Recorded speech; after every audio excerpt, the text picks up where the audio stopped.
Is the Pac-12 running a targeted smear campaign against the Mountain West on social media and in traditional media? Well, that question stirred up a lot of controversy yesterday, and the short answer is yes, of course they are. And it's not a bad thing either. I'll break it down for you. This is the Let's Run podcast.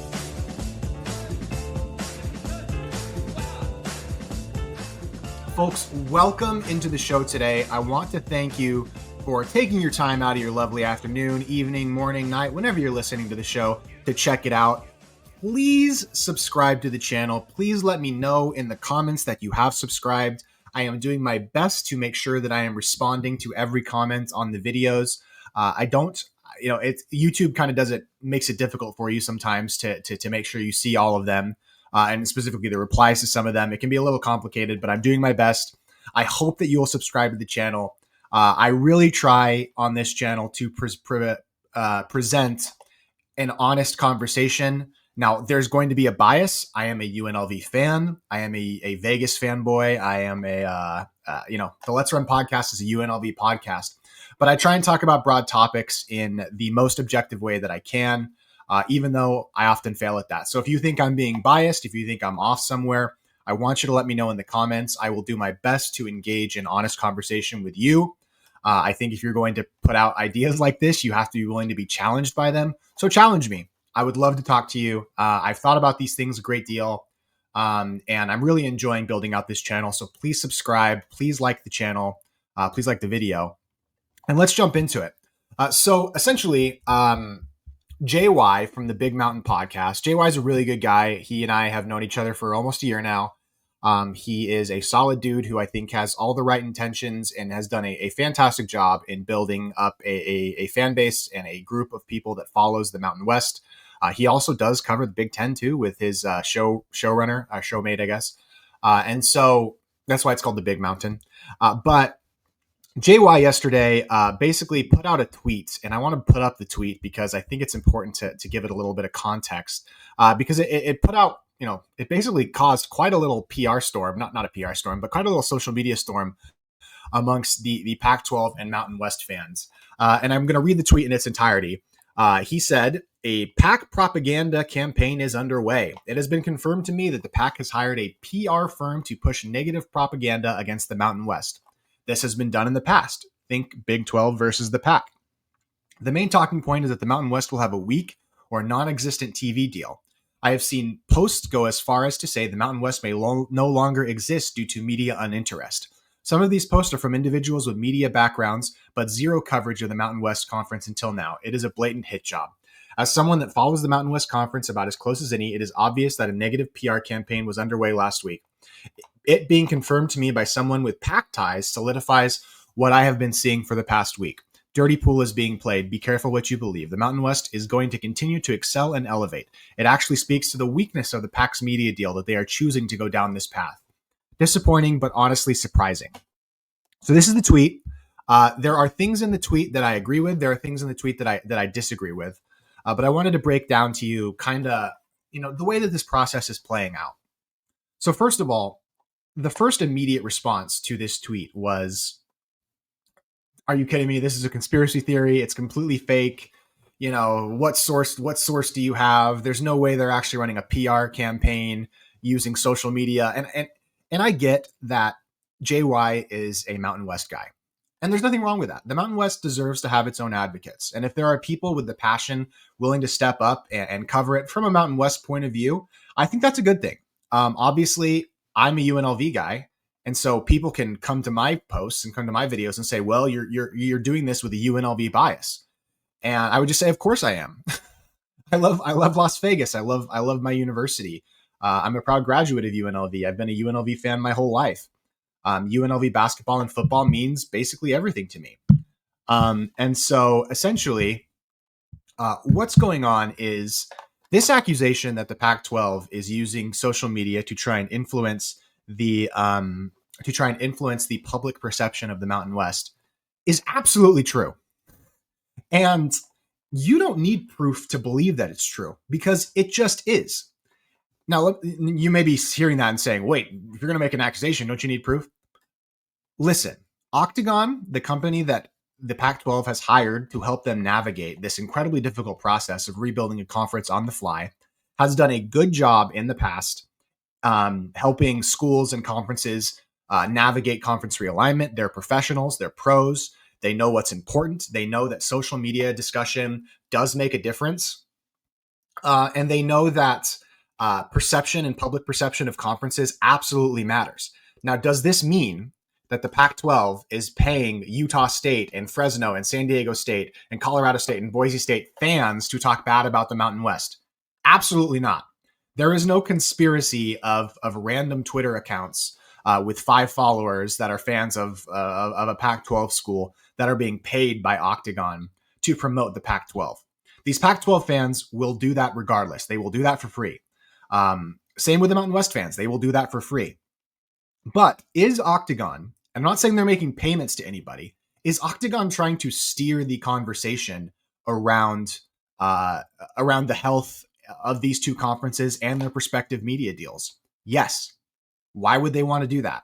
Well, both conferences have not finalized a complete media deal yet.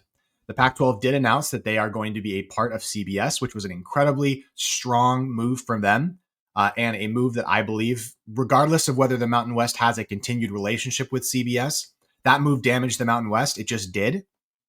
And so, why would Octagon care what's being said on social media about the Pac-12 and Mountain West? It's because they're trying to influence people and ideas. And I don't know how much I don't think they're spending very much. I don't know how much they're focusing on it, but they would be dumb not to use every avenue to promote the Pac-12. And by the way, I think the Mountain West is doing this too. The Mountain West uses a similar firm called Endeavor that has been, Octagon and Endeavor are kind of seen as the two big firms. I think there is another firm as well, but I'm not 100% sure about that. People are going to use every avenue they have to put their client, namely these PR companies, are going to use every avenue that they have to put their client in an advantageous position. Now, some of these things that they do are pretty expensive, lobbying media companies on their behalf, lawyers, whatever. Those things can be expensive. But having an intern in the back monitoring social media, or having a person at Octagon reach out to a person who writes in print media or traditional media, telling them, hey, this is kind of bad for this, and trying to steer the conversation, that is something that's absolutely happening.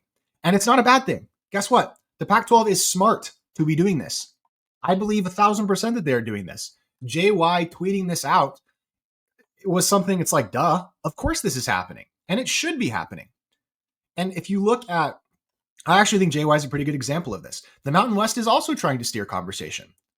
Gloria Nevarez was on the Monty Show, which, as we all know, is kind of a rage bait. They really like going after, appealing to the rage tendencies of Pac-12 fans. Fair enough. I mean, if that's their goal, I think they're pretty good at it. They're pretty good at pissing off Pac-12 fans. But Gloria Nevarez was on that show, the Monty Show. That's a media partner. Gloria Nevarez was on JY's channel. She was on the Big Mountain. And personally, as a Vegas person, I know that Gloria Nevarez has a direct line in contact with several people in Las Vegas media to try and steer conversations the way that she wants them steered. One of them is Ed Graney. And Ed doesn't hide this. He talks to Gloria Nevarez and quotes her directly in the stories that he writes for the Las Vegas Review-Journal. And so I'm not saying that there's some mass conspiracy of Octagon or Endeavor, the two companies working for each respective conference, to spend a ton of money on social media influencers, but there is probably some effort to steer conversation online. The Pac-12 is trying to make, or Octagon, I guess, is trying to make the Mountain West schools feel antsy about their upcoming media situation. They want a better settlement. They want more favorable settlement terms. The Pac-12, I can confirm this because everybody knows this. The Pac-12 has a solution where they would take more Mountain West schools to basically even out to an even conference, to get to 10 members as part of the settlement agreement. And they're using every tool because, believe it or not, school administrators and people that work for these athletic departments are on social media. They are. I know because they see my stuff and they don't really like me down here in Vegas because of that. And fair enough. They have every reason not to like me. I've been incredibly critical of them. But it does not cost anything to try and steer conversation on social media if you're smart about it. it does not cost anything to be a high up person in either Octagon or the Pac-12 or the Mountain West to reach out to a media reporter, or based somebody like John Canzano or Ed Graney here, the Las Vegas Review Journal, or JY or the Monty Show. It does not cost anything to reach out to these people and say, hey, this is kind of how things are right now. And so the reaction to JY's tweet, maybe when I reread it, maybe there's a couple parts of it that, do I think dirty pool is being played? Yeah. Do I have any problem with it? No, I don't think that was unfair. I don't think dirty pool is unfair in a battle between these two conferences.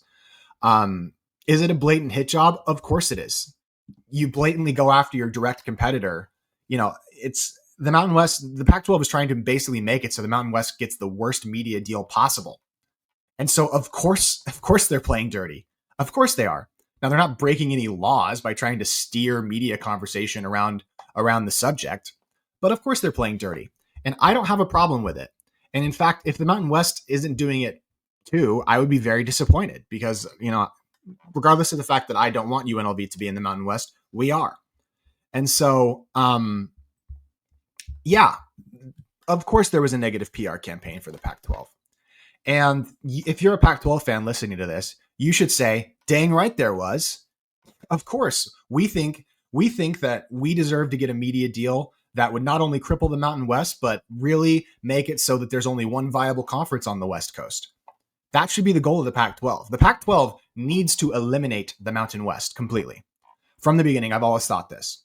And the Mountain West needs to eliminate the Pac-12 completely. There should only be one entity on the West Coast, at least, between its current. I'm not saying that every member of both conferences should be in one conference. I'm not saying a direct merger between the two conferences was always a good thing. And now that NIU and UTEP have been at it, that's, of course, really not going to happen now. But these conferences are competing for the same media slots. They're competing for the same time zones. They're competing in the same time zones. They're competing for the exact same media partners. And so in a competition, if I'm playing basketball and I know that my opponent has a bum ankle, the bum ankle in this case would be that the Mountain West has lost most of its best brands. I'm going to try and exploit that. The bum ankle being that the Pac-12 has stepped into the Mountain West CBS media deal. That's a bum ankle, and the Pac-12 has every right to try and to use that as leverage in the public conversation. And so I wanted to keep it pretty short today. I think it's a good thing. I think it's absolutely happening. There's somebody at Octagon. It does not take that much time or attention to try and steer a conversation publicly. Is it some grand conspiracy? No. But people, I think, misread the tweet, read their own feelings about it into the tweet as opposed to looking at it on face value. This is something the Big 12 did to the Pac to try and destabilize the Pac-12, the old Pac-12, when they took Utah, Arizona State. This is something that happens, and it's okay. And it's okay. And so, guys, that's a short video for today. I want to know your thoughts. I want to know if you think that I'm off base, if you think that it actually is unethical for both of these conferences to be doing this. I can tell you this: the Mountain West is trying to put out, the Pac-12 is swinging and missing on all of its targets, and they couldn't get Memphis, and they couldn't get Tulane, and they couldn't get UNLV, and they couldn't get this, they couldn't get that. The Mountain West is trying to put that message out too, and the Pac-12 is trying to say, yeah, but the Mountain West sucks, and they're not going to get a good media deal. It's just PR. It's just media. It's fascinating to me, and I love it. So let me know your thoughts. Please, again, like the video. Please subscribe. I appreciate you checking out the Let's Run podcast. I will be back soon when there's something to talk about. And I hope you have a wonderful day. God bless you all. God bless your families. And let's run, Rebels. Woo.